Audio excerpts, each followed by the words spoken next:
ಮಾತಾಡಿದ್ರು. ಈಗ ವಿಜಯದವರು ಮಾತಾಡ್ತಾರೆ. ಮಾನ್ಯ ಸಭಾಧ್ಯಕ್ಷರೇ, ಅಲ್ಲಿ ಹೋಗ್ಲಿಕ್ಕೆ ಗೌರವಾನ್ವಿತ ಮುಖ್ಯಮಂತ್ರಿಗಳು ಮಂಡಿಸಿರುವಂತಹ 26-27ನೇ ಸಾಲಿನ ಆಯವ್ಯಯ ರಾಜ್ಯದ ಜನರ ನಿರೀಕ್ಷೆಗಳನ್ನು ಹುಸಿಗೊಳಿಸಿದ್ದಾರೆ ಅನ್ನೋದನ್ನು ನಾನು ಸಂದರ್ಭದಲ್ಲಿ ಹೇಳೋದಕ್ಕೆ ಇಚ್ಛಪಡ್ತೇನೆ. ಮೊನ್ನೆ ಮಂಡನೆ ಮಾಡಿರ್ತಕ್ಕಂಥ ಬಜೆಟ್ ಅನ್ನು ಗಮನಿಸಿದ್ದೇ ಆದಲ್ಲಿ ಈ ಸರ್ಕಾರದ ಆರ್ಥಿಕ ದಿವಾಳಿತನ ಜೊತೆಯಲ್ಲಿ ಒಂದು ಬೌದ್ಧಿಕ ದಿವಾಳಿತನವೂ ಕೂಡ ಪ್ರದರ್ಶನವನ್ನ ಮಾಡಿದ್ದಾರೆ ಅನ್ನೋದನ್ನ ನಾನು ಈ ಸಂದರ್ಭದಲ್ಲಿ ಹೇಳೋದಕ್ಕೆ ಇಚ್ಛಪಡ್ತೇನೆ. ಮಾನ್ಯ ಸಭಾಧ್ಯಕ್ಷರೇ,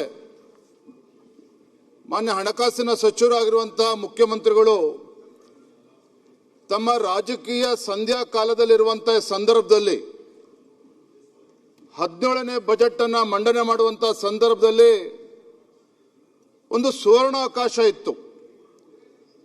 ತಮ್ಮ ರಾಜಕೀಯ ಜೀವನದ ಒಂದು ಸುದೀರ್ಘ ಅನುಭವದ ಆಧಾರದ ಮೇಲೆ ರಾಜ್ಯದ ಸಂಕಷ್ಟಗಳಿಗೆ ನಾಡಿನ ಜನರ ಅಪೇಕ್ಷೆ ತಕ್ಕಂತೆ ಇದೆಲ್ಲದಕ್ಕೂ ಕೂಡ ಉತ್ತರವನ್ನ ಕಂಡುಕೊಳ್ತಕ್ಕಂಥ ಒಂದು ಅವಕಾಶಗಳು ಇತ್ತು.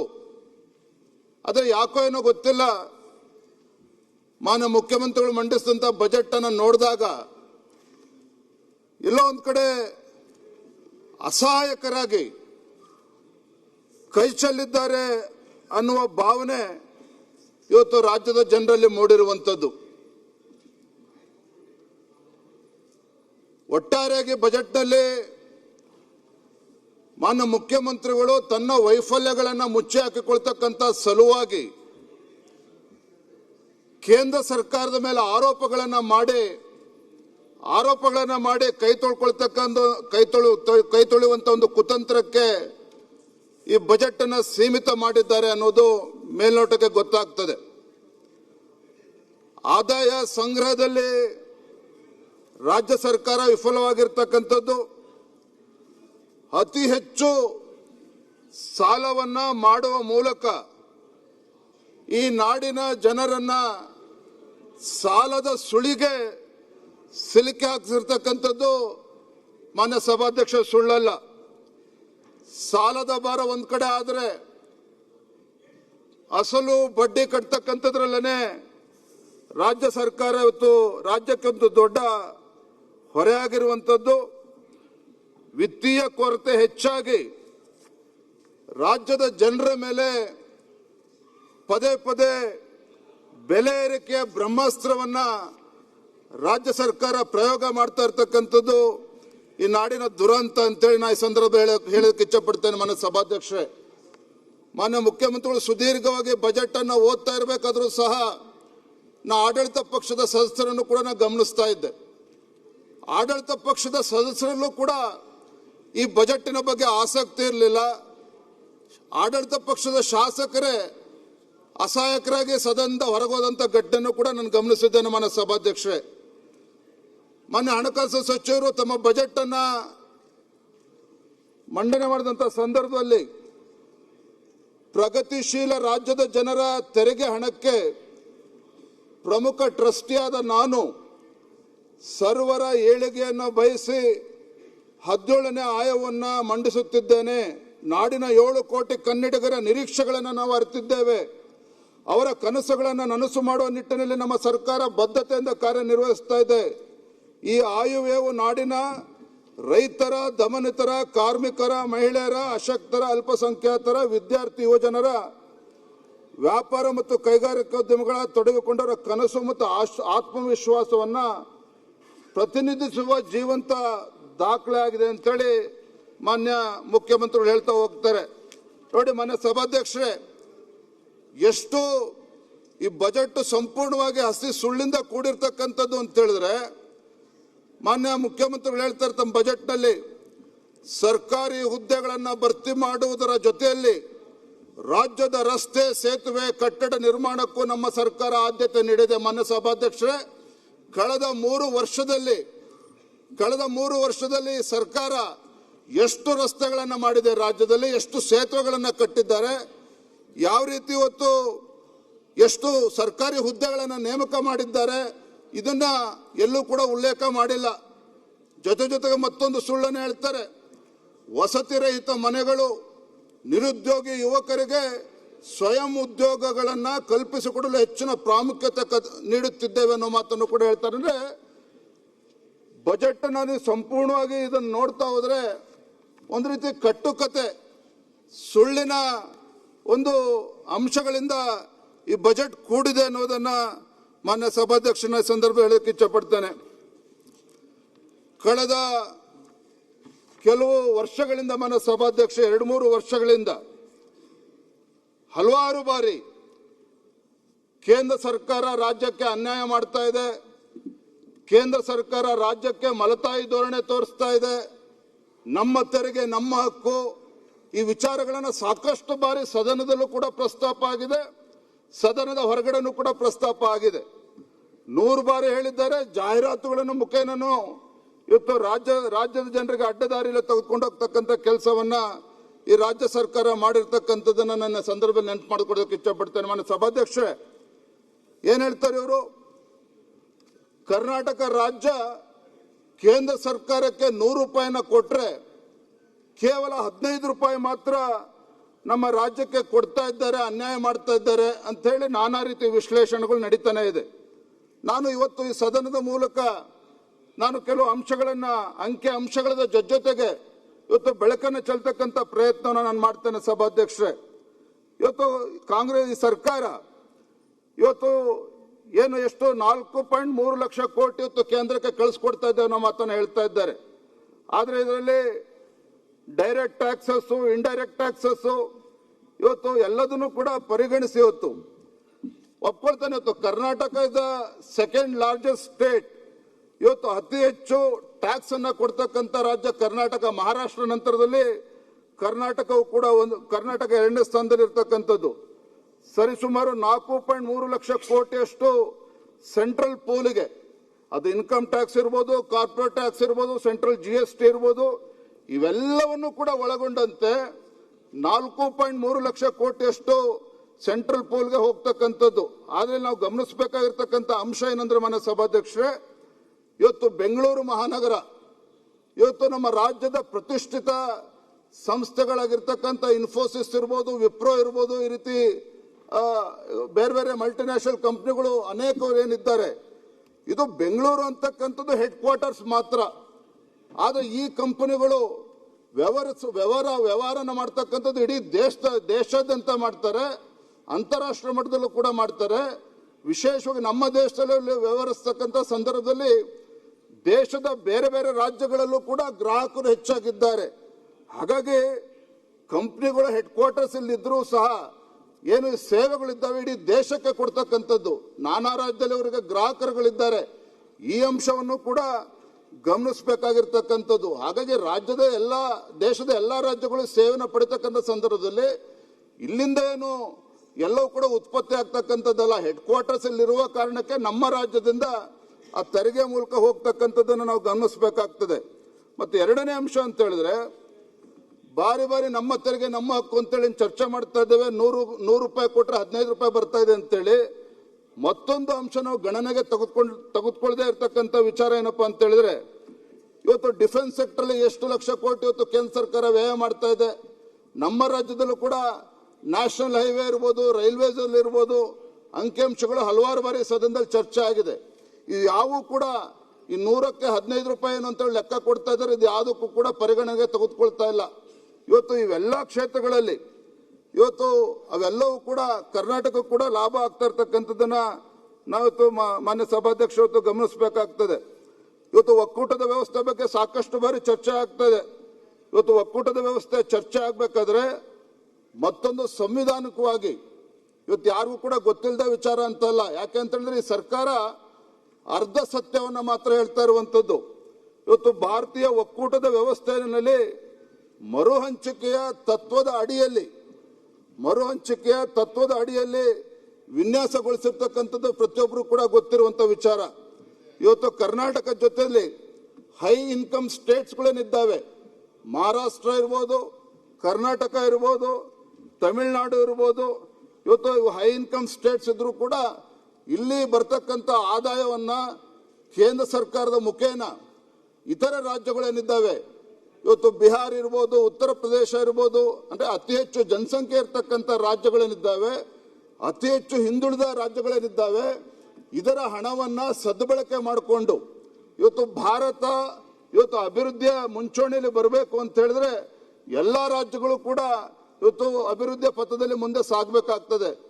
ಆ ನಿಟ್ಟಿನಲ್ಲಿ ಕರ್ನಾಟಕವು ಕೂಡ ಒಳಗೊಂಡಂತೆ ಮಹಾರಾಷ್ಟ್ರ, ತಮಿಳುನಾಡು, ಇತರ ರಾಜ್ಯಗಳ ಮುಖೇನ ಬರ್ತಕ್ಕಂಥ ತೆರಿಗೆಯಿಂದ ದೇಶದ ಸರ್ವಾಂಗೀಣ ಅಭಿವೃದ್ಧಿ ಆಗ್ತದೆ ಅನ್ನೋದನ್ನು ಕೂಡ ಇವತ್ತು ನಾನು ಈ ಸಂದರ್ಭದಲ್ಲಿ ನೆನ್ಪು ಮಾಡ್ಕೊಳ್ಳೋದಕ್ಕೆ ಇಚ್ಛಪಡ್ತೇನೆ. ನನ್ನ ಸಭಾಧ್ಯಕ್ಷರೇ, ಮತ್ತೊಂದು ಬಹಳ ಪ್ರಮುಖವಾಗಿರ್ತಕ್ಕಂಥ ವಿಚಾರ ಅಂತ ಹೇಳಿದ್ರೆ, 100 ರೂಪಾಯಿ ಕೊಟ್ಟರೆ ನಮ್ಮ ರಾಜ್ಯಕ್ಕೆ 14 ರೂಪಾಯಿ ಬರ್ತದೆ, ಅಥವಾ 1 ರೂಪಾಯಿ ಕೊಟ್ಟರೆ 14 ಪೈಸೆ ಬರ್ತದೆ ಅಂತೇಳಿ ವಿಶ್ಲೇಷಣೆ ಮಾಡ್ತಾ ಇದ್ರು. ಹಿಂದೆ UPA ಸರ್ಕಾರ ಇದ್ದಾಗ ಇವತ್ತು ಡೆವಲ್ಯೂಷನ್ ಆಫ್ ಟ್ಯಾಕ್ಸಸ್ ಬಂದಿರತಕ್ಕಂಥದ್ದು ನೆನ್ನೆ ಮೊನ್ನೆಯಿಂದಲ್ಲ. 1951ರಲ್ಲಿ ಏನು ಫೈನಾನ್ಸ್ ಕಮಿಷನ್ ಅಸ್ತಿತ್ವಕ್ಕೆ ಬಂತು, 1951ರಿಂದಲೂ ಸಹ ಈ ವ್ಯವಸ್ಥೆ ನಿರಂತರವಾಗಿ ಮುಂದುವರ್ಕೊಂಡು ಬಂದಿರತಕ್ಕಂಥದ್ದು. ಮನೆ ಸಭಾಧ್ಯಕ್ಷರೇ, ಇವತ್ತು ಹಿಂದಿನ UPA ಸರ್ಕಾರ ಇದ್ದಾಗ 2014ರಲ್ಲಿ ಕರ್ನಾಟಕ ರಾಜ್ಯ 1.4 ಲಕ್ಷ ಕೋಟಿ ಸೆಂಟ್ರಲ್ ಪೂಲ್ಗೆ ಕೊಟ್ಟಿರುವಂಥದ್ದು. ಕರ್ನಾಟಕ ರಾಜ್ಯ 1.4 ಲಕ್ಷ ಕೋಟಿ ಸೆಂಟ್ರಲ್ ಪೂಲ್ಗೆ ಕೊಟ್ಟರೆ ರಾಜ್ಯಕ್ಕೆ ಡೆವಲ್ಯೂಷನ್ ಆಫ್ ಟ್ಯಾಕ್ಸಸ್ ಮುಖೇನ ಬಂದಿರುವಂಥದ್ದು 28,000 ಕೋಟಿ ರೂಪಾಯಿಗಳು ಮಾತ್ರ. ಅರ್ಥ 32% ಅಷ್ಟು, ಅಂದ್ರೆ 100 ರೂಪಾಯಿಗೆ 15 ರೂಪಾಯಿ ಅಂತ ಹೇಳ್ತಾ ಇದ್ದಾರೆ, 1 ರೂಪಾಯಿಗೆ 15 ಪೈಸೆ ಅಂತ ಹೇಳ್ತಾ ಇದ್ದಾರೆ. ಹಿಂದಿನ UPA ಸರ್ಕಾರ ಇದ್ದಾಗಲೂ ಸಹ 2014ರಲ್ಲೂ ಸಹ 100 ರೂಪಾಯಿ ಕೊಟ್ಟರೆ ಅವತ್ತು ಕೂಡ 15 ರೂಪಾಯಿ ಬಂದಿರತಕ್ಕಂಥದ್ದು. 1,40,000 ಕೋಟಿ ಕೊಟ್ಟರೆ 28,000 ಕೋಟಿ ಬಂದಿರತಕ್ಕಂಥದ್ದು. ಮಲ್ತಾಯಿ ಧೋರಣೆ ಬಗ್ಗೆ ಮಾತನಾಡ್ತಾರಲ್ಲ, ಇವತ್ತು ಕರ್ನಾಟಕಕ್ಕೆ ಮಲ್ತಾಯಿ ಧೋರಣೆ ಬಗ್ಗೆ ಮಾತನಾಡ್ತಾರಲ್ಲ. ಮಾನ್ಯ ಸಭಾಧ್ಯಕ್ಷ, ನಮ್ಮ ನೆರೆ ರಾಜ್ಯ ಆಗಿರ್ತಕ್ಕಂಥ ಮಹಾರಾಷ್ಟ್ರ, ಇವತ್ತು ಮಹಾರಾಷ್ಟ್ರ 6.5 ಲಕ್ಷ ಕೋಟಿ ರೂಪಾಯಿಗಳನ್ನ ಸೆಂಟ್ರಲ್ ಪೂಲ್ಗೆ ಕೊಡುವಂಥದ್ದು. 6.5 ಲಕ್ಷ ಕೋಟಿ ರೂಪಾಯಿಗಳನ್ನ ಮಹಾರಾಷ್ಟ್ರಗೆ ಇವತ್ತು ಡೆವಲ್ಯೂಷನ್ ಆಫ್ ಟ್ಯಾಕ್ಸಸ್ ಮುಖೇನ ಬರ್ತಕ್ಕಂಥದ್ದು ಎಷ್ಟು? 89,726 ಕೋಟಿ ರೂಪಾಯಿಗಳು. 89,726 ಕೋಟಿ ರೂಪಾಯಿಗಳು ಮಹಾರಾಷ್ಟ್ರಗೆ ಬರ್ತದೆ. ಸೆಂಟ್ರಲ್ ಪೂಲ್ಗೆ ಹೋಗ್ತಕ್ಕಂಥದ್ದು ಎಷ್ಟು? 6.5 ಲಕ್ಷ ಕೋಟಿ. ಮನೆ ಸಭಾಧ್ಯಕ್ಷರೇ, Maharashtra BJP rule state, NDA rule state ಅಲ್ಲೂ ಕೂಡ ಬರ್ತಾ ಇರುವಂತದ್ದು. 100 ರೂಪಾಯಿ ಕೊಟ್ರೆ 13ರಿಂದ 14 ರೂಪಾಯಿ ಮಾತ್ರ ಬರ್ತಾ ಇರುವಂತದ್ದು. ಅವ್ರಿಗೇನು 50 ರೂಪಾಯಿ ಕೊಡ್ತಾ ಇಲ್ಲ, 40 ರೂಪಾಯಿ ಕೊಡ್ತಾ ಇಲ್ಲ. ಯಾಕೆ ಅದನ್ನು ನಾವು ಒತ್ತಿ ಹೇಳ್ತಾ ಇದ್ದೇನೆ ಅಂತ ಹೇಳಿದ್ರೆ, ಒಕ್ಕೂಟದ ವ್ಯವಸ್ಥೆ ಬಗ್ಗೆ ಹಲವಾರು ಬಾರಿ ಸದನದಲ್ಲೂ ಚರ್ಚೆ ಆಗಿದೆ, ರಾಜ್ಯದಲ್ಲೂ ಕೂಡ ಚರ್ಚೆ ಆಗ್ತಾ ಇದೆ. ಇವತ್ತು ಕೇಂದ್ರ ಸರ್ಕಾರ ಬಂದಾಗ, ನರೇಂದ್ರ ಮೋದಿಜಿ ಸರ್ಕಾರ ಬಂದ ಮೇಲೆ ಏನು ರಾಜ್ಯಕ್ಕೆ ಅನ್ಯಾಯ ಆಗ್ತದೆ ಅಂತೇಳಿ ಬೊಬ್ಬೆಯನ್ನು ಹೊಡಿತಾ ಇದ್ದಾರೆ. ಇವತ್ತು ಮಹಾರಾಷ್ಟ್ರಕ್ಕೂ ಕೂಡ ಅಷ್ಟೇ ಹಣ, ಇನ್ನು ಕರ್ನಾಟಕಕ್ಕಿಂತ 2 ರೂಪಾಯಿ ಕಡಿಮೆ ಬರ್ತಾ ಇದೆ ವಿನ ಜಾಸ್ತಿ ಬರ್ತಾ ಇಲ್ಲ. ಯಾಕೆ ಈ ಅಂಶವನ್ನು ಹೇಳ್ತಾ ಇದ್ದೇನೆ ಅಂತ ಹೇಳಿದ್ರೆ, ಇದನ್ನ ತೀರ್ಮಾನ ಮಾಡ್ತಕ್ಕಂಥದ್ದು ನರೇಂದ್ರ ಮೋದಿಜಿ ಅವರಲ್ಲ, ಪ್ರಧಾನಮಂತ್ರಿಗಳಲ್ಲ. ಅದರದ್ದೇ ಆದಂತ ಸಾಂವಿಧಾನಿಕವಾಗಿರ್ತಕ್ಕಂಥ ಒಂದು ವ್ಯವಸ್ಥೆ ಇದೆ. ಆ ವ್ಯವಸ್ಥೆನಲ್ಲಿ ಬೇರೆ ಬೇರೆ ಮಾನದಂಡಗಳಿದ್ದಾವೆ. ಆ ಮಾನದಂಡಗಳ ಆಧಾರವಾಗಿ ಇವತ್ತು ಇಷ್ಟು ಹಣ ಬರ್ತಾ ಇರ್ತಕ್ಕಂಥದ್ದು ಅನ್ನೋದನ್ನ ನಾನು ಈ ಸಂದರ್ಭದಲ್ಲಿ ಮನ ಸಭಾಧ್ಯಕ್ಷರೇ ತಮ್ಮ ಗಮನಕ್ಕೆ ತರೋದಕ್ಕೆ ಇಚ್ಛೆ ಪಡ್ತೇನೆ. ಇವತ್ತು ಕರ್ನಾಟಕ ಸರ್ಕಾರ ಆಗ್ಲೇ ಹೇಳಿದಾಗೆ ನಮಗೆ ಲೆಸ್ಸರ್ ಟ್ಯಾಕ್ಸ್ ಡಿವ್ಯಾಲ್ಯೂಯೇಷನ್ ಅಂತ ಹೇಳಿ ರಾಜಸ್ಥಾನ, ಬಿಹಾರ, ಉತ್ತರ ಪ್ರದೇಶ ಇದನ್ನ ಕಂಪೇರ್ ಮಾಡ್ಕೊಳ್ತಕ್ಕಂಥದ್ದು ಅವೈಜ್ಞಾನಿಕ. ಯಾಕೆ ಅಂತ ಹೇಳಿದ್ರೆ, ಮುಂದುವರೆದ ರಾಜ್ಯಗಳು ಇವತ್ತು ಈ ರೀತಿ ಬಿಹಾರಿಗೆ ಅಥವಾ ರಾಜಸ್ಥಾನಕ್ಕೆ ಇದಕ್ಕೆ ಕಂಪೇರ್ ಮಾಡ್ಕೊಳ್ಳೋದಕ್ಕೆ ಸಾಧ್ಯ ಇಲ್ಲ. ಮನ ಸಭಾಧ್ಯಕ್ಷರೇ, ಬಹಳ ಪ್ರಮುಖವಾಗಿರ್ತಕ್ಕಂಥ ಅಂಕಿಅಂಶಗಳನ್ನು ತಮ್ಮ ಮೂಲಕ ಈ ಸದನದ ಗಮನಕ್ಕೆ ತರ್ತೇನೆ. Tax devolution received in 2014 under UPA government. ರಾಜಸ್ಥಾನಕ್ಕೆ ಎಷ್ಟು ಬಂದಿದೆ? 19,000 ಕೋಟಿ ಬಂದಿದೆ 2014ರಲ್ಲಿ UPA ಸರ್ಕಾರ ಇದ್ದಾಗ. ಬಿಹಾರಕ್ಕೆ ಎಷ್ಟು ಬಂದಿದೆ? 36,000 ಕೋಟಿ ರೂಪಾಯಿಗಳು ಬಂದಿದೆ. ಮನ್ನ ಸಭಾಧ್ಯಕ್ಷರೇ, ಉತ್ತರ ಪ್ರದೇಶದ ಸರ್ಕಾರ ಅತಿ ಹೆಚ್ಚು ಜನಸಂಖ್ಯೆ ಇರತಕ್ಕಂಥ ರಾಜ್ಯ, 66,000 ಕೋಟಿ ಬಂದಿದೆ UPA ಸರ್ಕಾರ ಇದ್ದಾಗ. ಮಹಾರಾಷ್ಟ್ರಕ್ಕೆ 17,000 ಕೋಟಿ ಬಂದಿದೆ. ಮನ್ನ ಸಭಾಧ್ಯಕ್ಷರೇ, ನಮ್ಮ ರಾಜ್ಯಕ್ಕೆ ಹಿಂದಿನ UPA ಸರ್ಕಾರ ಇದ್ದಾಗ 2014ರಲ್ಲಿ ನಮ್ಮ ರಾಜ್ಯಕ್ಕೆ ಡೆವಲ್ಯೂಷನ್ ಆಫ್ ಟ್ಯಾಕ್ಸಸ್ ಎಷ್ಟು ಬಂದಿದೆ ಅಂತ ಹೇಳಿದ್ರೆ 14,000 ಕೋಟಿ ರೂಪಾಯಿಗಳು ಬಂದಿರತಕ್ಕಂಥದ್ದು ಮಾನ್ಯ ಸಭಾಧ್ಯಕ್ಷರೇ. ಅದೇ 2026ರಲ್ಲಿ ಇವತ್ತು ರಾಜಸ್ಥಾನಕ್ಕೆ 94,000 ಕೋಟಿ ಬಂದಿದೆ, ಬಿಹಾರ ರಾಜ್ಯಕ್ಕೆ 1,50,000 ಕೋಟಿ ಬಂದಿದೆ, ಉತ್ತರ ಪ್ರದೇಶಕ್ಕೆ 1,60,000 ಕೋಟಿ ಬಂದಿದೆ, ಮಹಾರಾಷ್ಟ್ರಕ್ಕೆ 98,000 ಕೋಟಿ ಬಂದಿದೆ, ಕರ್ನಾಟಕಕ್ಕೆ 63,000ಕ್ಕೂ ಹೆಚ್ಚು ಕೋಟಿ ರೂಪಾಯಿಗಳು ಕರ್ನಾಟಕಕ್ಕೆ ಬಂದಿರತಕ್ಕಂಥದ್ದು. ನಾ ಯಾಕೆ ಅಂಶಗಳನ್ನು ಇವತ್ತು ಗಮನಕ್ಕೆ ತರ್ತಾ ಇದ್ದೇನೆ ಅಂತ ಹೇಳಿದ್ರೆ, ಅವತ್ತು ಕೂಡ ಕೇಂದ್ರ ಸರ್ಕಾರ ಅಥವಾ ಹಿಂದಿನ UPA ಸರ್ಕಾರ ರಾಜ್ಯಕ್ಕೆ ಅನ್ಯಾಯ ಮಾಡಿದೆ ಅಂತ ಹೇಳ್ತಾ ಇಲ್ಲ. ಅವತ್ತು ಅನ್ಯಾಯ ಆಗಿಲ್ಲ, ಇವತ್ತು ಕೂಡ ರಾಜ್ಯಕ್ಕೆ ಕೇಂದ್ರ NDA ಸರ್ಕಾರ ಅನ್ಯಾಯ ಮಾಡ್ತಾ ಇಲ್ಲ. ಆದರೆ devolution of taxes it has its own parameters, ಅದರದ್ದೇ ಆದಂಥ ಮಾನದಂಡಗಳಿದ್ದಾವೆ. ಆ ಮಾನದಂಡಗಳ ಆಧಾರದ ಮೇಲೆ ಇವತ್ತು ತೀರ್ಮಾನ ಆಗ್ತಕ್ಕಂಥದ್ದು. ಹಾಗಾಗಿ ಪದೇ ಪದೇ ಕೇಂದ್ರ ಸರ್ಕಾರ ಅನ್ಯಾಯ ಮಾಡ್ತದೆ ಅಂತೇಳಿ ಏನು ಕೆಲವರು ಬೊಬ್ಬೆ ಹೊಡಿತಾ ಇದ್ದಾರೆ, ಇದು ಅರ್ಧ ಸತ್ಯ ಅನ್ನೋದನ್ನ ಮಾತ್ರ ಈ ಸದನದ ಗಮನಕ್ಕೆ ತರಕ್ಕೆ ಇಚ್ಛಪಡ್ತೇನೆ ಮಾನ್ಯ ಸಭಾಧ್ಯಕ್ಷರೇ. ಇವತ್ತು GST ಕಲೆಕ್ಷನ್ ಬಗ್ಗೆ ಸಾಕಷ್ಟು ಚರ್ಚೆ ಆಗ್ತಾ ಇದೆ. ಇವತ್ತು ರಾಜ್ಯದಲ್ಲಿ GST ಕಲೆಕ್ಷನ್ ಇವತ್ತೇನು ಕೇಂದ್ರಕ್ಕೆ ಹೋಗ್ತಾ ಇದೆ. ಈ ಸರ್ಕಾರದ ಸಾಧನೆ ಏನು? ಇವತ್ತು ನಮ್ಮ ರಾಜ್ಯದ ಆರ್ಥಿಕ ಸಂಪೂರ್ಣವಾಗಿ ನಿಂತಿರ್ತಕ್ಕಂಥದ್ದು ಅಂದ್ರೆ more than 60% of the GST collection comes from the service sector. Corporate ಕಂಪ್ನೀಸ್ಗಳೇನಿದ್ದಾವೆ ಸರ್ವಿಸ್ ಸೆಕ್ಟರ್ ಇಂದ 60% ಹೆಚ್ಚು ಆದಾಯ ಬರ್ತಕ್ಕಂಥದ್ದು. ಆದರೆ ಇವರ ಸಾಧನೆ ಏನಿದೆ ಇದರಲ್ಲಿ, ಇವತ್ತು ಕಾಂಗ್ರೆಸ್ ಸರ್ಕಾರ ಅಥವಾ ಮಾನ್ಯ ಮುಖ್ಯಮಂತ್ರಿಗಳ ನೇತೃತ್ವದಲ್ಲಿ ಏನು 17 ಬಜೆಟ್ ಅನ್ನ ಮಂಡನೆ ಮಾಡಿದ್ದಾರೆ. ಇವತ್ತು ನಮ್ಮ ರಾಜ್ಯದಲ್ಲಿರ್ತಕ್ಕಂಥ ಪ್ರವಾಸೋದ್ಯಮವನ್ನ ಅಭಿವೃದ್ಧಿ ಪಡಿಸ್ತಕ್ಕಂಥ ಪ್ರಯತ್ನರಾಗಿದೆ. ಅದಕ್ಕೇನಾದರೂ ಹೆಚ್ಚು ಬಂಡವಾಳವನ್ನು ಕೊಡ್ತಕ್ಕಂಥ ಕೆಲಸ ಆಗಿದೆ.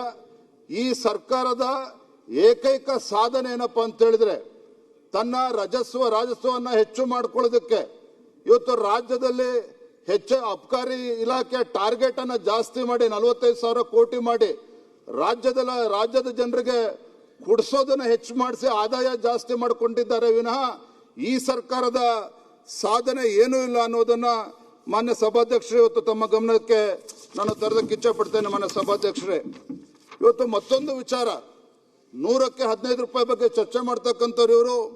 ಇವತ್ತು ಸೆಂಟ್ರಲ್ ಸ್ಕೀಮ್ಸ್ಗಳಿಂದ, ನ್ಯಾಷನಲ್ ಹೆಲ್ತ್ ಮಿಷನ್ ಇಂದ, PM ಆವಾಸ್ ಯೋಜನೆಯಿಂದ, PMGSY ರೂರಲ್ ರೋಡ್ಸ್ ಇಂದ, ಜಲ್ ಜೀವನ್ ಮಿಷನ್ ಇಂದ, ಇದರಿಂದ ಯಾವ ರೀತಿ ಹಣಗಳು ಎಷ್ಟು ಬರ್ತಾ ಇದೆ ಅದ್ರ ಬಗ್ಗೆ ಅವರು ಚರ್ಚೆ ಮಾಡ್ತಾ ಇಲ್ಲ.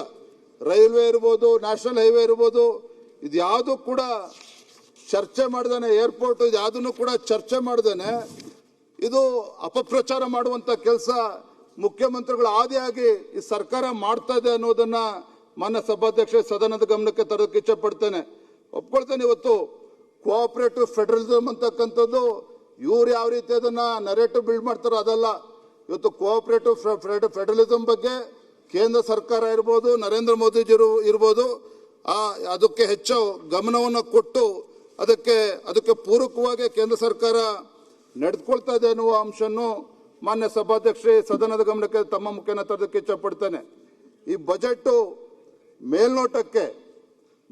ಮೇಲ್ನೋಟಕ್ಕೆ ಬಹಳ ಆಕರ್ಷವಾಗಿ ಕಂಡ್ರೂ ಸಹ ಆ ಬಜೆಟ್ಟಿನ ಒಳಗೆ ಹೊಕ್ಕಿ ನೋಡಿದಾಗ ರಾಜ್ಯದ ಜನರ ನಿರೀಕ್ಷೆ ಹುಸಿಯಾಗಿರ್ತಕ್ಕಂಥದ್ರಲ್ಲಿ ಯಾವುದೇ ಅನುಮಾನ ಇಲ್ಲ.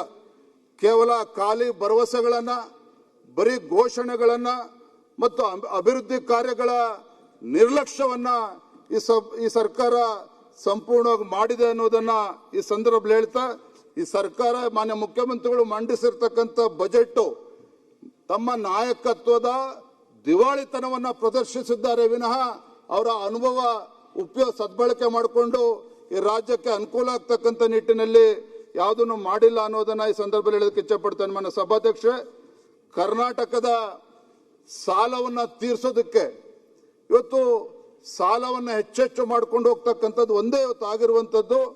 ಒಟ್ಟಾರೆಯಾಗಿ ನಮ್ಮ ಕರ್ನಾಟಕ ರಾಜ್ಯ ಇವತ್ತು ಸಾಲದ ಸುಳಿಯಲ್ಲಿ ಸಿಲುಕಿ ಹಾಕಿಕೊಂಡು ಇವತ್ತು ಪರದಾಡ್ತಾ ಇರ್ತಕ್ಕಂಥದ್ದನ್ನ ನಾ ಈ ಸಂದರ್ಭದಲ್ಲಿ ಉಲ್ಲೇಖ ಮಾಡೋದಕ್ಕೆ ಇಚ್ಛೆ ಪಡ್ತೇನೆ.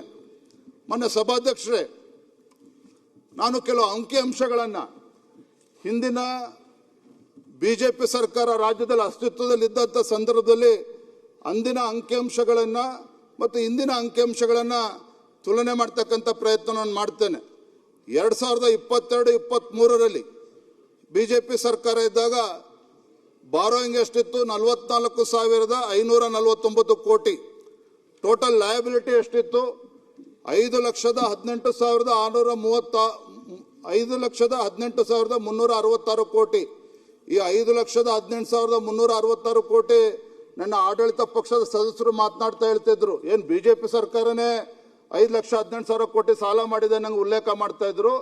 ಹಿಂದಿನ ಎಲ್ಲ ಸರ್ಕಾರಗಳು ಏನು ಸಾಲ ಮಾಡಿದ್ರು ಅದೆಲ್ಲವನ್ನು ಕೂಡ ಒಟ್ಟು ಹಾಕಿದ್ರೆ 5,18,000 ಕೋಟಿ ಅನ್ನೋದನ್ನು ಹೇಳ್ತಾ, ಇಂಟ್ರೆಸ್ಟ್ ಪೇಮೆಂಟು ಬಡ್ಡಿಗೆ 28,427 ಕೋಟಿ ಆಗಿರುವಂಥದ್ದು. ಆದರೆ ಇವತ್ತೇನಾಗಿದೆ ಪರಿಸ್ಥಿತಿ?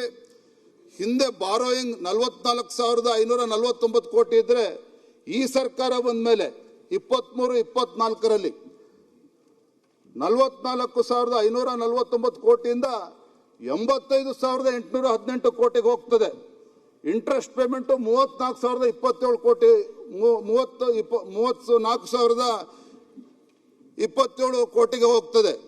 24, 25, 25, 26, 27ಕ್ಕೆ ಲೆಕ್ಕ ಹಾಕಿದ್ರೆ 22-23ರಲ್ಲಿ 44,549 ಕೋಟಿ ಸಾಲ ಇದ್ರೆ, ಈಗ 26-27ರಲ್ಲಿ 1,32,000 ಕೋಟಿಗೂ ಹೆಚ್ಚು ಸಾಲವನ್ನು ಮಾಡಿರ್ತಕ್ಕಂಥದ್ದು. ಟೋಟಲ್ ಲಯಬಿಲಿಟಿ ಎಷ್ಟಾಗಿದೆ? 8,24,389 ಕೋಟಿ. ಇಂಟ್ರೆಸ್ಟ್ ಪೇಮೆಂಟೇ 53,332 ಕೋಟಿ ಅನ್ನೋದನ್ನ ಈ ಸದನದ ಗಮನಕ್ಕೆ ತರಕ್ಕೆ ಇಚ್ಛಪಡಿದೆ. ಇಲ್ಲಿ ಗಮನಿಸಬೇಕಾಗಿರ್ತಕ್ಕಂಥ ಅಂಶ ಏನು ಅಂತ ಹೇಳಿದ್ರೆ, 4,48,000 ಕೋಟಿ ಗಾತ್ರದ ಬಜೆಟ್ ಆದರೂ ಸಹ ಈ ಹಣದಿಂದ ಎಷ್ಟೊತ್ತು ರಾಜ್ಯದಲ್ಲಿ ಕ್ಯಾಪಿಟಲ್ ಇನ್ವೆಸ್ಟ್ಮೆಂಟ್ಗೆ ಹೋಗಿದೆ ಅನ್ನೋದನ್ನು ಕೂಡ ಇವತ್ತು ನಾವು ಆಲೋಚನೆ ಮಾಡಬೇಕಾಗಿದೆ. ಯಾವುದೇ ಹಣವನ್ನು ಹೆಚ್ಚು ಕ್ಯಾಪಿಟಲ್ ಇನ್ವೆಸ್ಟ್ಮೆಂಟ್ಗೆ ಬಳಕೆ ಮಾಡಿಕೊಳ್ಳದೇನೆ ಇವತ್ತು ಸಂಪೂರ್ಣವಾಗಿ ಸಾಲ, ಬಡ್ಡಿ ಕಟ್ತಕ್ಕಂಥದ್ದು, ರೆವಿನ್ಯೂ ಎಕ್ಸ್ಪೆಂಡಿಚರ್ಗೆ ಅದು ಬಳಸ್ತಾ ಇರ್ತಕ್ಕಂಥದ್ದು ನೋಡ್ತಾ ಇದ್ದೇವೆ. ಮಾನ್ಯ ಸಭಾಧ್ಯಕ್ಷರು, ಬಂಡವಾಳ ವೆಚ್ಚ 2022-23ರಲ್ಲಿ ಹಿಂದಿನ ಬಿಜೆಪಿ ಸರ್ಕಾರ ಇದ್ದಾಗ ಬಂಡವಾಳ ವೆಚ್ಚ 57,348 ರೂಪಾಯಿ ಇತ್ತು. 23, 24, 24, 25, 26, 27 ಗಮನಿಸಿದ್ರೆ ಇವತ್ತಿನ ಈ ಆರ್ಥಿಕ ವರ್ಷದ ಬಂಡವಾಳ ವೆಚ್ಚ ಎಷ್ಟು ಅಂತ ಹೇಳಿದ್ರೆ ಕೇವಲ 71,924 ಕೋಟಿ ರೂಪಾಯಿಗಳು ಮಾತ್ರ. ಅಂದರೆ 2022-23ರಲ್ಲಿ 57,000 ಕೋಟಿ ಇದ್ರೆ ಈಗ 71,000 ಕೋಟಿ, ಕೇವಲ 14,000 ಕೋಟಿ ರೂಪಾಯಿಗಳು. ಬಜೆಟ್ ಗಾತ್ರ ಎಷ್ಟು? 4,48,000 ಕೋಟಿ. ಇವರ ಬಂಡವಾಳ ವೆಚ್ಚ 2022, 23, 26, 27 ಕಂಪೇರ್ ಮಾಡಿದ್ರೆ ಕೇವಲ 14,000 ಕೋಟಿ ರೂಪಾಯಿಗಳು ಮಾತ್ರ ಬಂಡವಾಳ ವೆಚ್ಚ ಹೆಚ್ಚಾಗಿರುವಂಥದ್ದು. ಬಿಟ್ಟರೆ ಇದರಲ್ಲಿ ಕ್ಯಾಪಿಟಲ್ ಎಕ್ಸ್ಪೆಂಡಿಚರು ಇದು ಯಾವುದಕ್ಕೂ ಕೂಡ ಇವರು ಗಮನ ಹರಿಸದೇ ಇರತಕ್ಕಂಥ ಅಂಶವನ್ನು ತಮ್ಮ ಮುಖೇನ ಸದನದ ಗಮನಕ್ಕೆ ತರಕ್ಕೆ ಇಚ್ಛೆ ಪಡ್ತಾನೆ. ಇವತ್ತು ಸರ್ಕಾರದ ಬೆಳವಣಿಗೆ ಯಾವುದರಲ್ಲಿದೆ ಅಂತ ಹೇಳಿದ್ರೆ, ಸಾಲ ಮಾಡುವುದರಲ್ಲಿ ಈ ಸರ್ಕಾರದ ಸಾಧನೆ ಆಗಿದೆ ವಿನಃ ರಾಜ್ಯದ ಸರ್ವತೋನ್ಮುಖ ಅಭಿವೃದ್ಧಿ ವಿಚಾರದಲ್ಲಿ ಏನು ಕೂಡ ಬೆಳವಣಿಗೆ ಆಗಿಲ್ಲ. ಮಾನ್ಯ ಸಭಾಧ್ಯಕ್ಷರೇ, ಉದಾಹರಣೆಗೆ ಹೇಳೋದಾದ್ರೆ, ಇವತ್ತು ವಾಟರ್ ರಿಸೋರ್ಸಸ್ ಡೆವಲಪ್ ಡಿಪಾರ್ಟ್ಮೆಂಟ್ ಅಲ್ಲಿ 2025-26ರಲ್ಲಿ 22,190 ಕೋಟಿ ರೂಪಾಯಿಗಳನ್ನು ಕೊಡ್ತಾರೆ ಅಲೋಕೇಶನ್ ಆಫ್ ಫಂಡ್ಸ್. 26-27ರಲ್ಲಿ 22,430 ಕೋಟಿ ರೂಪಾಯಿಗಳನ್ನು ಕೊಡ್ತಾರೆ ವಾಟರ್ ರಿಸೋರ್ಸಸ್ ಡಿಪಾರ್ಟ್ಮೆಂಟ್ ಅಲ್ಲಿ. ಇದು ಹೆಸರಿಗಷ್ಟೇ 22,430 ಕೋಟಿ ರೂಪಾಯಿ ಕೊಟ್ಟಿದ್ದಾರೆ ವಾಟರ್ ರಿಸೋರ್ಸ್ ಡಿಪಾರ್ಟ್ಮೆಂಟ್ಗೆ. ಇದರಲ್ಲಿ 8,500 ಕೋಟಿ ರೂಪಾಯಿಗಳು ಆ ಇಲಾಖೆಯ ಸಂಬಳಕ್ಕೆ ಹೋಗ್ತಕ್ಕಂಥದ್ದು. 22,430 ಕೋಟಿನಲ್ಲಿ 8,500 ಕೋಟಿ ರೂಪಾಯಿ ಸಂಬಳಕ್ಕೆ ಹೋದರೆ ಇಂಟ್ರೆಸ್ಟ್ ಪೇಮೆಂಟ್ಗೆ 4,400 ಕೋಟಿ ರೂಪಾಯಿ ಹೋಗ್ತದೆ. ಇವರು ಕ್ಯಾಪಿಟಲ್ ಔಟ್ಲೇ ಉಳಿತಕ್ಕಂಥದ್ದೆಷ್ಟು? ಕೇವಲ 9,290 ರೂಪಾಯಿಗಳಷ್ಟೇ. ಕಾಮಗಾರಿಗೆ ಏನು ಕಾಮಗಾರಿ ಮಾಡಬೇಕು ಅಂತ ಹೇಳ್ತಾರೆ. ರಾಜ್ಯದಲ್ಲಿ ಏನು ಹಿಂದಿನ ಬಿಜೆಪಿ ಸರ್ಕಾರ ಇದ್ದಾಗ 70%, 80% ಅಷ್ಟು ಕಾಮಗಾರಿಗಳು ಆಗಿ ಇನ್ನೇನು 20% ಬಾಕಿ ಉಳ್ಕೊಂಡಿದೆ. ಅದಕ್ಕೆ ಸುಮಾರು 90,000 ಕೋಟಿ ರೂಪಾಯಿಗಳು ಬೇಕಾಗ್ತದೆ. ಆದರೆ ಇವ್ರದ್ದು ಕ್ಯಾಪಿಟಲ್ ಔಟ್ಲೇ ಎಷ್ಟಿದೆ?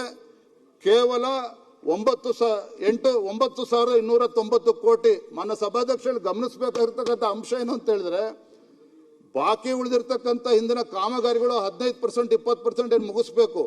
ಅದಕ್ಕೆ ಇವತ್ತು ಆಸ್ ಆನ್ ಟುಡೇ 90,000 ಕೋಟಿ ರೂಪಾಯಿಗಳು ಬೇಕು. ಆ ಹಣವನ್ನು ಬಿಡುಗಡೆ ಮಾಡೋದಕ್ಕೆ ಇನ್ನು 6 ತಿಂಗಳು 1 ವರ್ಷ ಡಿಲೇ ಮಾಡಿದರೆ ಈ 90,000 ಕೋಟಿನೂ ಕೂಡ 1,25,000 1,30,000 ಕೋಟಿ ಹೋಗ್ತದೆ. ಅದು ಇವ್ರು ಇಟ್ಟಿರ್ತಕ್ಕಂಥದ್ದು ಎಷ್ಟು?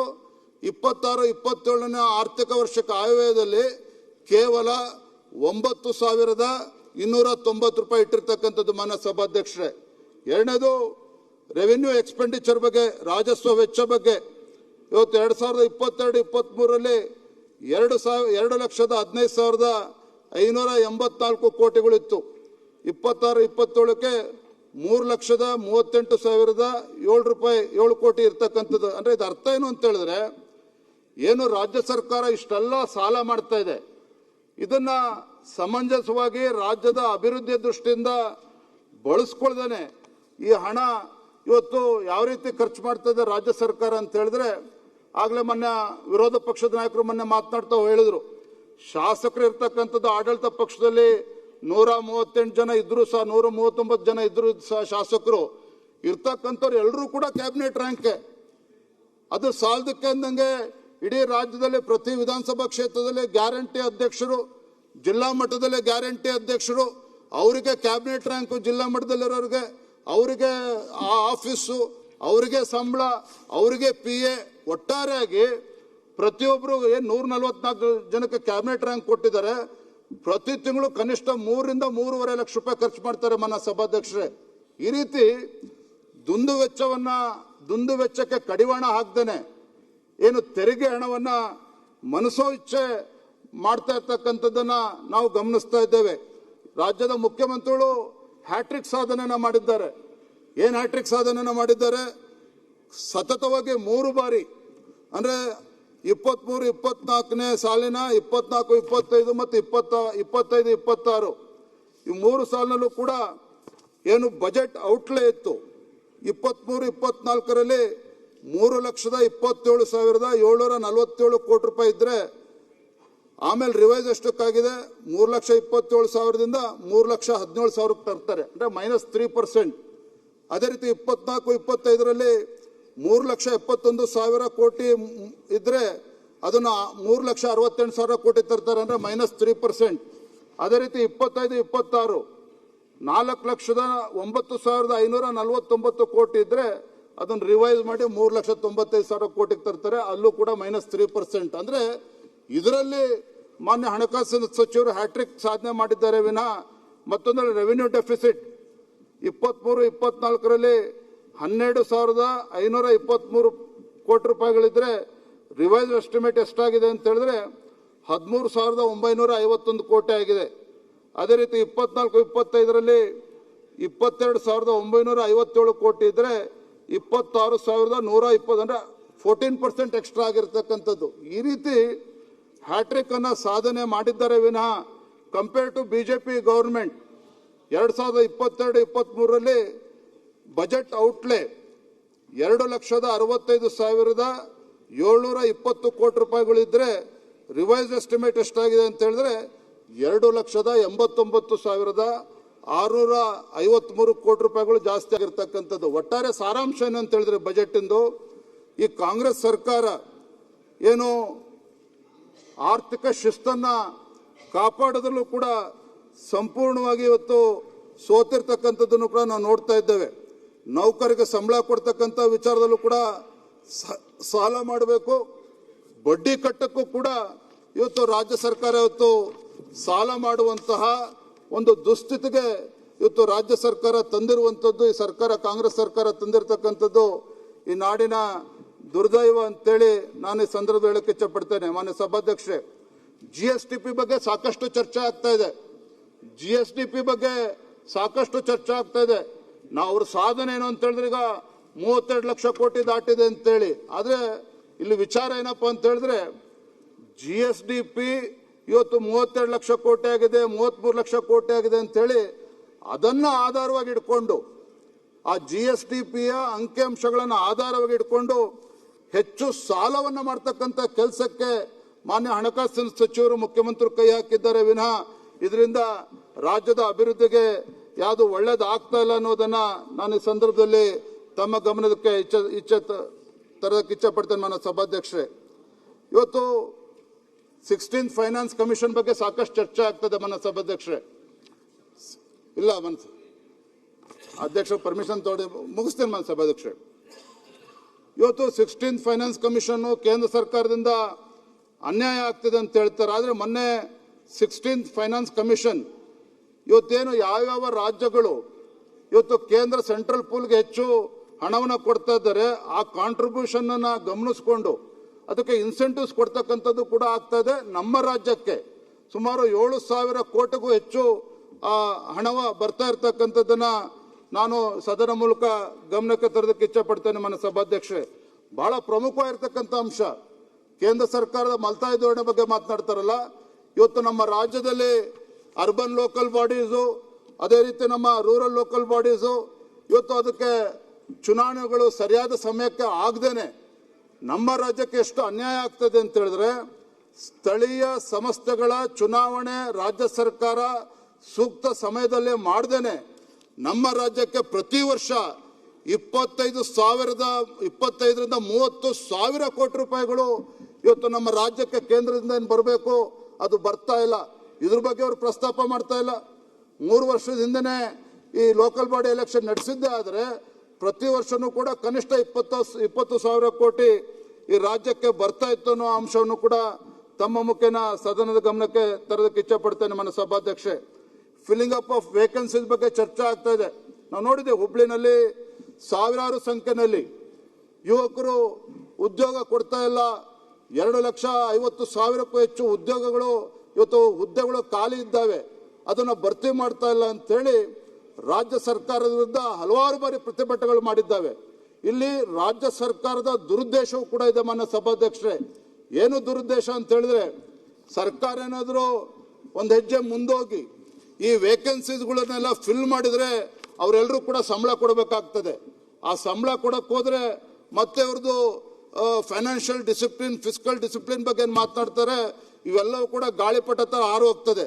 ಹಾಗಾಗಿ ಕುತಂತ್ರ ಷಡ್ಯಂತ್ರ ಏನು ಅಂತ ಹೇಳಿದ್ರೆ, ಈ ವೇಕೆನ್ಸೀಸನ್ನು ಫಿಲ್ ಮಾಡದೇ ಇರ್ತಕ್ಕಂಥ ಪರಿಣಾಮ ಏನು ಅಂತ ಹೇಳಿದ್ರೆ, ರಾಜ್ಯ ಸರ್ಕಾರಕ್ಕೆ ಪ್ರತಿ ವರ್ಷ ಕನಿಷ್ಠ ಸಂಬಳ ಕೊಡದೇ ಕನಿಷ್ಠ 15,000 ಕೋಟಿ ಪ್ರತಿ ವರ್ಷವೂ ಕೂಡ ಉಳಿತಾ ಇದೆ. ಈ ರೀತಿ ಹಣ ಉಳಿಸೋಕ್ಕೋಸ್ಕರನೇ ಇವತ್ತು ಈ ಪೋಸ್ಟ್ಗಳನ್ನು ವೇಕೆನ್ಸೀಸ್ಗಳನ್ನು ಫಿಲ್ ಮಾಡದೇ ಕಾಲಹರಣ ಮಾಡ್ತಾ ಇರ್ತಕ್ಕಂಥದ್ದನ್ನು ಕೂಡ ಮಾನ್ಯ ಸಭಾಧ್ಯಕ್ಷರೇ ನಾವು ಗಮನಿಸ್ತಾ ಇದ್ದೇವೆ.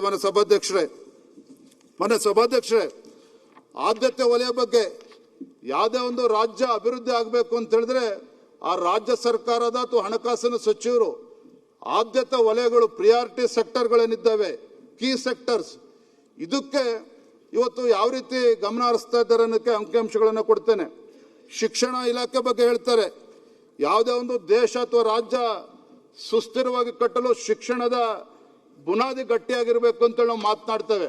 ಆದರೆ ರಾಜ್ಯ ಸರ್ಕಾರ ಈ ದೇಶದಲ್ಲಿರ್ತಕ್ಕಂಥ ಎಲ್ಲ ಇತರ ರಾಜ್ಯಗಳ ಅಂಕಿಅಂಶಗಳನ್ನು ನಾವು ಕಂಪೇರ್ ಮಾಡಿದ್ರೆ, ಅಂದರೆ ಈ ಆರ್ಥಿಕ ವರ್ಷದಲ್ಲಿ ಎಷ್ಟು ಅದಕ್ಕೆ ಕೊಟ್ಟಿದ್ದಾರೆ ಅಂತೇಳಿ ನೋಡಿದ್ರೆ, ಬೇರೆ ಬೇರೆ ರಾಜ್ಯಗಳು ಎಜುಕೇಷನ್ ಡಿಪಾರ್ಟ್ಮೆಂಟ್ಗೆ Karnataka allocated 10.7% of its expenditure on education in 26-27. ಬೇರೆ ರಾಜ್ಯಗಳು 14.5% ಅಷ್ಟು ಕೊಟ್ಟರೆ ನಮ್ಮ ಸರ್ಕಾರ ಕೇವಲ 10.7% ಕೊಟ್ಟಿರ್ತಕ್ಕಂಥದ್ದು. ಆರೋಗ್ಯ ಕ್ಷೇತ್ರ ಮನೆ ಸಚಿವರಿಲ್ಲೇ ಇದ್ದಾರೆ. ರಾಷ್ಟ್ರೀಯ ಸರಾಸರಿ ಬೇರೆ ಬೇರೆ ರಾಜ್ಯಗಳು 6.2% ಅಷ್ಟು ಬಜೆಟ್ ಅಲ್ಲಿ ಕೊಟ್ಟರೆ ನಮ್ಮ ಸರ್ಕಾರ, ಕಾಂಗ್ರೆಸ್ ಸರ್ಕಾರ ಇವತ್ತು 4.3% ಅಷ್ಟು ಎಕ್ಸ್ಪೆಂಡಿಚರ್ 26-27ನೇ ಆಯವ್ಯಯದಲ್ಲಿ ಇಟ್ಟಿರ್ತಕ್ಕಂಥದ್ದು. ರೂರಲ್ ಡೆವಲಪ್ಮೆಂಟ್ ಬಗ್ಗೆ ಮಾನ್ಯ ಸಚಿವರು ಕೂಡ ಇದ್ದಾರೆ. ಬೇರೆ ಬೇರೆ ರಾಜ್ಯಗಳು ಇಡೀ ದೇಶದಲ್ಲಿ 4.9% ಕೊಟ್ಟರೆ ಇವತ್ತು ಕೇವಲ 2.8% ಅಷ್ಟೇ ಇವತ್ತು ಮಾನ್ಯ ಹಣಕಾಸು ಸಚಿವರು ಹಣವನ್ನು ನೀಡಿರ್ತಕ್ಕಂಥದ್ದು. ವಿಶೇಷವಾಗಿ ಮಾನ್ಯ ಸಭಾಧ್ಯಕ್ಷ ಲೋಕೋಪಯೋಗಿ ಇಲಾಖೆ ಹಿಂದಿನ ಬಿಜೆಪಿ ಸರ್ಕಾರದಲ್ಲಿ 19, 20, 21, 22 ಎಲ್ಲವನ್ನು ನೋಡಿದಾಗ ಆಯವ್ಯಯದಲ್ಲಿ ಕೊಟ್ಟಿರ್ತಕ್ಕಂಥ ಅನುದಾನ ಎಷ್ಟು ಅಂತ ಹೇಳಿದ್ರೆ 41,900 ಕೋಟಿ ಕೊಟ್ಟರೆ ವೆಚ್ಚ ಆಗಿರ್ತಕ್ಕಂಥದ್ದು 41,625 ಕೋಟಿ ರೂಪಾಯಿಗಳು. ಆದರೆ ಈ ಸರ್ಕಾರದಲ್ಲಿ 23, 24, 24, 25, 25, 26, 26, 27 ಎಲ್ಲ ಆರ್ಥಿಕ ವರ್ಷಗಳನ್ನು ಕೂಡಿ ಹಾಕಿದಾಗ ಕೊಟ್ಟಿರ್ತಕ್ಕಂಥದ್ದು ಕೇವಲ 39,406 ಕೋಟಿ ರೂಪಾಯಿಗಳು. ಅಂದರೆ ಹಿಂದಿನ ಬಿಜೆಪಿ ಸರ್ಕಾರ ಏನು ಕೊಟ್ಟಿತ್ತು ಅದಕ್ಕಿಂತ ಸುಮಾರು 7,500 ಕೋಟಿ, ಅಂದರೆ 7,500 ಕೋಟಿ ರೂಪಾಯಿಗಳಷ್ಟು ಕಡಿಮೆ ಮಾಡಿರ್ತಕ್ಕಂಥದ್ದು. ಜಲಸಂಪನ್ಮೂಲ ಇಲಾಖೆ ಹಿಂದೆ ಬಿಜೆಪಿ ಸರ್ಕಾರ ಇದ್ದಾಗ ಒಟ್ಟಾರೆಯಾಗಿ 74,251 ಕೋಟಿ ರೂಪಾಯಿಗಳು ಕೊಟ್ಟರೆ ಆಯವ್ಯಯದಲ್ಲಿ ಕೊಟ್ಟಿರೋ ವೆಚ್ಚ ಆಗಿರ್ತಕ್ಕಂಥದ್ದು ಆಲ್ಮೋಸ್ಟ್ 80,000 crores ಖರ್ಚಾಗಿದೆ ಮನೆ ಸಭಾಧ್ಯಕ್ಷರೇ.